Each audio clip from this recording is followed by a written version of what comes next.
You know what? I'm just gonna say it. I'm still mad about the Avengers game. This project managed to have some pretty bad writing, cringy jokes, terrible online, and some very boring gameplay. And to me, the most baffling part about the Avengers game is that it keeps getting worse. What's up, gamers? DreamcastGuy here, and I want to talk about Avengers today because it's actually coming up in just 2 weeks. They're releasing the PlayStation 5 and Xbox Series X version of this game, and over the course of the last couple months, they've released a couple giant updates, trying to add in new characters, new storylines, and new stuff to try and get you hyped about this project. Now, they've actually managed to make this continually a worse experience. If you actually look at the numbers themselves, 99% of the player base has already quit the Avengers game. It is such a freaking ghost town. It is abysmal. And genuinely, I mean this from the bottom of my heart, it is pathetic to see what they've managed to do to one of the highest grossing properties of all time. Like, actually take a step back. Before we even start to dig into the numbers of what's happened, consider the fact that Avengers is some of the most highest grossing stuff ever. If you count the movies, the merch, the freaking t-shirts you see at Hot Topic, Avengers is gigantic. The fact that the game developers managed to screw up what should have been the easiest win is a tantamount testament to their awful triviality. But I want to do something here, which is, let's take a look at this article. Before I go further than that, for some reason, Avengers is becoming more of a grind. Now, this is actually an article I just found today over on Fanbyte, and it actually highlights one of the most interesting problems that's been going on inside of Avengers, which is this. In a blog post today, Crystal Dynamics announced that their intention is to never allow players to level up as quickly as they are. Thus, in an upcoming update, they plan to make the path to leveling take more experience points than it previously has. Now, let's actually just break this down real quick, which is the fact that they're trying to dramatically increase the amount of experience it takes to hit max level. In most RPGs, the amount of XP you need to level up increases as you gain levels in a curve, but our system is a straight line. This has led to pacing issues, such as skill points currently being rewarded too fast, which may be confusing or overwhelming to new players. Now, this is just such a stupid philosophy because I play a lot of MMORPGs. I really love the idea of games like World of Warcraft and Final Fantasy XIV, and in fact, I actually put in a huge amount of time to games like this. And part of the reason is because that as you level up in online games, part of the thrill of that is the new stuff you get access to, the ability to suddenly run extra dungeons with your friends, get more powerful relics, manage to upgrade your gear or your character, getting a chance to tinker and make your own story. Because isn't that the point? I mean, normally when you're playing an online game, it's because you're trying to make your own adventure inside of their universe. You want to be the hero in the most unique way possible. Making it so this XP grind is so much more substantial is only going to delay the fun and frankly make more people quit. The longer it takes to actually get power, the more people are going to feel powerless. Now I want to go back to the article here because it really actually just very perfectly highlights where this idea of tinkering with the end game is actually going to completely destroy the player base. The few people that have actually still stuck with this game are all about to quit. I'm not sure what exactly would save the Avengers, but I assure you that making it more difficult to level up characters is not it. There's been plenty of criticisms of the game, but nobody's ever mentioned that it's been overwhelming or confusing with all those skills.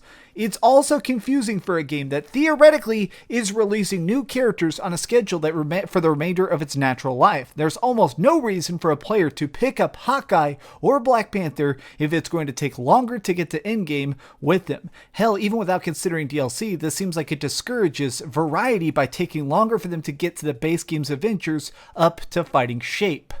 Okay, so let's just actually digest this. The major point of games as a service projects is getting you to log in again and again. Typically the way this works is with a series of microtransactions. That's how they want to try and monetize you, is basically, are you having fun? Are you engaged? Are you willing to constantly try and make it where your journey here is something that's not just fun, but also keeps you locked into this universe? That's why a lot of these games have things like daily quests. They want you to feel rewarded for actually participating in it, because the longer you spend in that game, the more likely you are to buy something here and there. Like recently, I actually bought some microtransactions in Gears 5. I know Gears 5 came out a while ago, but I bought some really cool skins because I was playing it, and since I was doing daily quests, I felt, alright, I'll put $5 into this game. This concept is very clearly baked into the center of the Avengers game. The idea behind this is very much that you're playing the game, you're experienced, you're doing your journeys, but there's always going to be the next character. They're always going to have a chance to throw out Black Panther or a new version of Thor or something that's going to make you want to engage with it. It's going to get you excited to log back in. I am mad about this because I am obsessed with Spider-Man. I think that Spider-Man is legitimately, and I'm being dead serious about this, I think that Spider-Man is the best superhero ever made. I love his story, I love his origins, and I love his freaking heart and soul. And I have been thrilled about the fact that they've managed to do such good Spider-Man games. Both of the PlayStation Spider-Man games we got recently are masterpieces. And I don't think I'm alone on this. I mean, the conversation around this Spider-Man stuff has just been more explosive than it's ever been. So I've been excited from the very beginning about the idea of Spider-Man is supposed to be coming to the Avengers game. He's supposed to be here at some point, and he still hasn't showed up. I said this in my review months ago. The fact that we haven't had Spider-Man yet, the fact that they're not talking about it, I don't think it's going to be the game. I think that this game is so dead. I think that this game is so worthless. It's not going to sell. It's never going to become popular again. And so because of it, by the time that freaking they get around to making Spider-Man, I don't think they're even going to finish it. If they actually manage to release the Spider-Man character, I will be so completely shocked.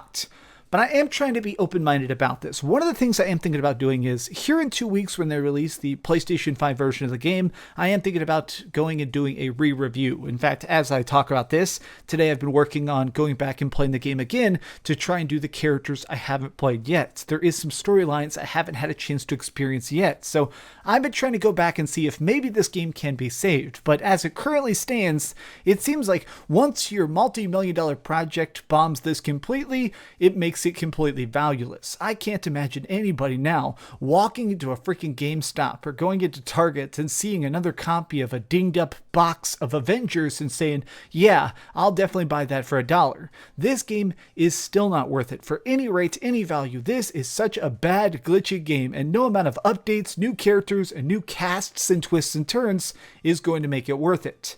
I cannot believe that Square Enix and Crystal Dynamics managed to just so completely screw this up. I mean, what an insane level of incompetence. God, stuff like this just makes me mad because I feel like these are the mistakes that are so expensive, it taints the road for other creators. I guarantee you that right now there's probably some incredibly talented people that are trying to pitch their own version of a solo Thor game or an Iron Man game or something like that, and they're probably going to get turned down because Marvel's going to look like these freaking failure of sales numbers and go, actually, we're not going to let you make this game because the Avengers bombed. This is a disgrace. But what do you think? Have you had a chance to look at this news? Do you care at all about the fact that Avengers is coming to PlayStation 5? Tell me your thoughts in the comments down below, and tell me if you think Spider-Man is ever actually going to swing into this game, because I highly, highly doubt it. Thanks so much for watching this. If you haven't already, I actually did a giant video yesterday talking about the Switch Pro. I'm super excited for the Switch Pro. The leaks, I mean, they're basically confirmed that the system is real and coming this freaking holiday. Go watch that video. It was great. Thanks so much for watching this video. You guys rock and keep dreaming. Oh my gosh, it felt good to get this out of my system. Sometimes I just like getting a look at an absolutely terrible game and just say, boo! That was my magic middle finger. Thanks so much for watching that video. If you want to see something else, you can always click this link to see what I put up last, or, subscribe and see what's coming up next. Also, I promise that whatever I do, it'll try not to suck.